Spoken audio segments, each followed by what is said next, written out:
Hi everyone. तो चलिए आज जो शुरू कर रहे हैं class number 9 ratio and proportion की, अनुपात और समानुपात की। तो चलिए शुरू करते हैं आज का क्वेश्चन, जिसमें से आपको आज के लेक्चर में प्रश्न संख्या 41 से 45 तक आपको मिलेगी। ठीक है, 41 से 45 तक। तो चलिए शुरू करते हैं एक शानदार ट्रिक्स के साथ। चलिए ये रही क्वेश्चन। ये क्वेश्चन आप लोग बनाइए, बहुत ही शानदार है, आप बना सकते हैं। तो चलिए इसको समझाते हैं। लिखा हुआ है कि ए का 40% बी के 35% के बराबर है, तो ए रेशियो बी ज्ञात कीजिए। इंग्लिश में लिखा है कि 40% of A is equal to 30% of B, find A ratio B. तो यहाँ पे करना क्या है कि ए का 40%, तो आप यहाँ पे लिखिए ए का 40%, मतलब ए इंटू 40%। ठीक है, 40%। वो जो इक्वल है वो किसके इक्वल है? बी के 35% के इक्वल है। बी के 35% के इक्वल है। तो चलिए, तो आप यहाँ पे लिख सकते हैं बी का 35%। अब इसको सॉर्ट आउट करेंगे, इसको सॉर्ट आउट कीजिए। तो 5 के टेबल में ये कट जाएगा आपके पास 8 बार में, 5 के टेबल में ये 7 बार में। ये परसेंट से परसेंट ख़त्म हो गया है। अब आपके पास क्या बचा? a इंटू 8 बचा। ठीक है, और यहाँ पे बच गई है b इंटू 7। ठीक है, तो चलिए इसको हम लोग आगे सॉर्ट आउट करेंगे। अब यहाँ पे लिखेंगे आप a, नीचे में ये जो b है आप ले आइए यहाँ पे, तो यहाँ पे हो जाएगा b। तो हमारे पास इक्वल का साइन बचेगा, यहाँ पे रहेगा 7, और नीचे में ये जो 8 है वो आ जाएगा 8। इस तरीके से ये 7 हुआ, b 8 हुआ। तो कुल मिलाकर के 7:8 हमारा फाइनल आंसर होगा। आप ऑप्शन में देख सकते हैं कि केवल ए है और बी है। ठीक है, तो यहाँ पे आप एक तो सी ऑप्शन लिख करके लिख सकते हैं 7:8, ये हमारा आंसर हो जाएगी। ठीक है, चलिए नेक्स्ट बनाते हैं। ये रही क्वेश्चन नंबर 42, और इसको सॉर्ट आउट कीजिए।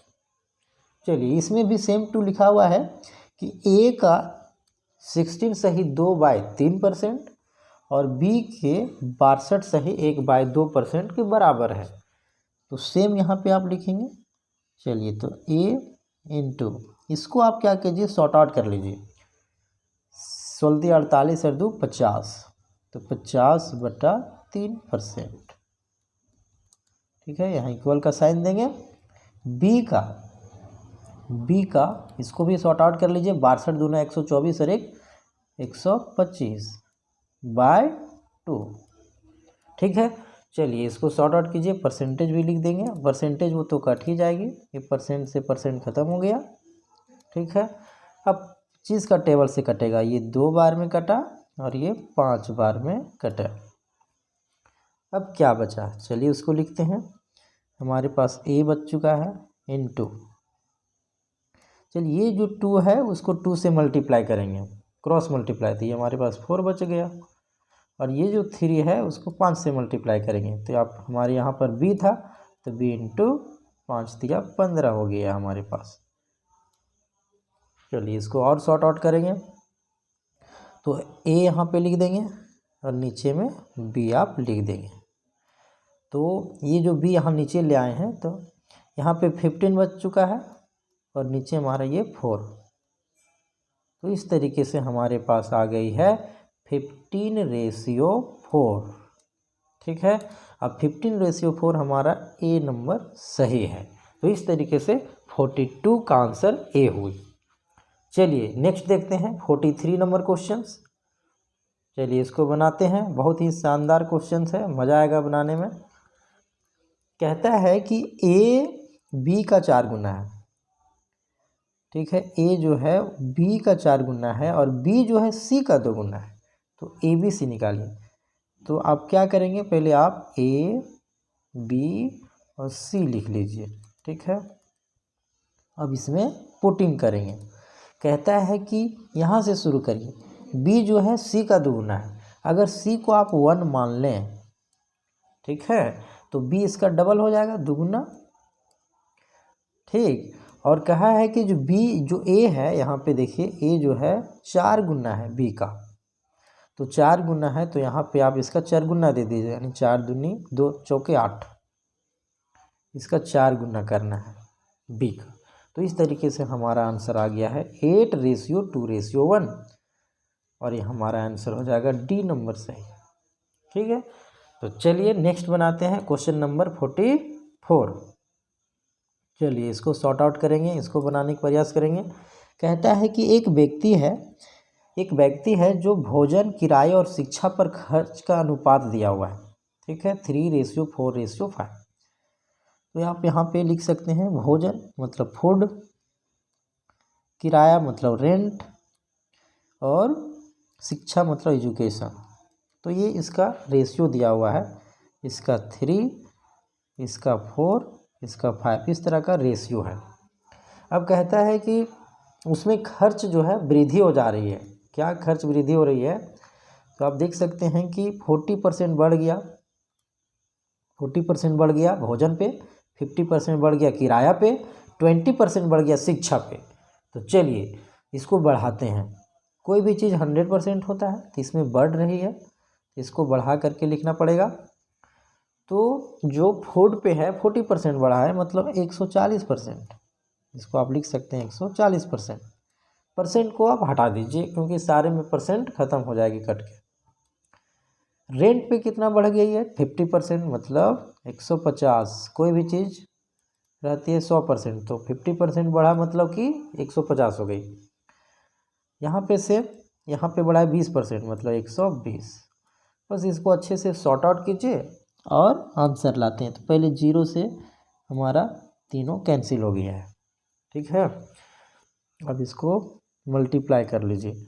14 3 जा 42, ठीक है। 15 4 जा 60, और यहाँ पर भी हो जाएगा 12 5 जा 60। अब इसको सॉर्ट आउट करेंगे 6 के टेबल में, तो ये 6 बार में कटेगा, 7 बार में कटेगी, ठीक है, 7 बार में। ये हमारे आ गया 7, और ये हो गया 10, और ये हो गया 10। इस तरीके से 7 10 10 आंसर हो जाएगी। सी ऑप्शन सही है, ठीक है। तो चलिए दोस्तों ख़त्म करते हैं। नहीं, आज का क्वेश्चन एक और बचा हुआ है 44, जो उल्टा हो गया है, कोई बात नहीं, इसको बनाते हैं। चलिए इसको बनाते हैं। कहा है कि ए जो है बी का 5% 500% है, और जो बी है वो सी का 2/3 है। तो ए बी सी निकालिए। तो आप यहाँ पे ए बी और सी निकालते हैं, ठीक है। अब यहाँ पे देखिए बी हमारा 2 है और सी हमारा 3 है, तो बी को आप 2 लिखिए, सी हमारा 3 है, ठीक है। इस तरीके से आप कर लें। अब क्या है 500%, इसको अगर आप सॉर्ट आउट करेंगे 100 से करके, तो 0 से 0 कैंसिल हो जाएगा, 5 बचेंगे। यानी जो ए है वो बी का 5 गुना है। ए जो है ना ए, वो बी का कितना है? 5 गुना। तो ए बी अगर 5 2 है, तो कितना हो जाएगा? 5 गुना 10। तो इस तरीके से हमारे पास आ गया 10 2 3। तो 10 2 3 हमारे पास सी ऑप्शन सही है, ठीक है। तो चलिए दोस्तों ख़त्म करते हैं आज का क्लास, और इसी तरीके से आपको रोज़ाना रात 8 बजे, ठीक है, मिलेगी। आपको हमारे चैनल से जुड़े रहिए। जो एसएससी सीजीएल का जो वैकेंसी आया है, उसके लिए बहुत ही शानदार ये बेंच हो सकती है, तो आप इससे बने रहिए। और मैथ फाउंडेशन का जो क्लासेस चल रही है उसको ज्वाइन कर लीजिए, फ्री क्लासेस हो रही है, आप प्लेलिस्ट में जा कर के देख सकते हैं। और साथ ही साथ रीजनिंग फाउंडेशन की भी क्लास शुरू हो चुकी है, 2 क्लास अब तक हो गई है। अगर आप नहीं देखे हैं तो उसको जा कर के देखिए। तो थैंक यू।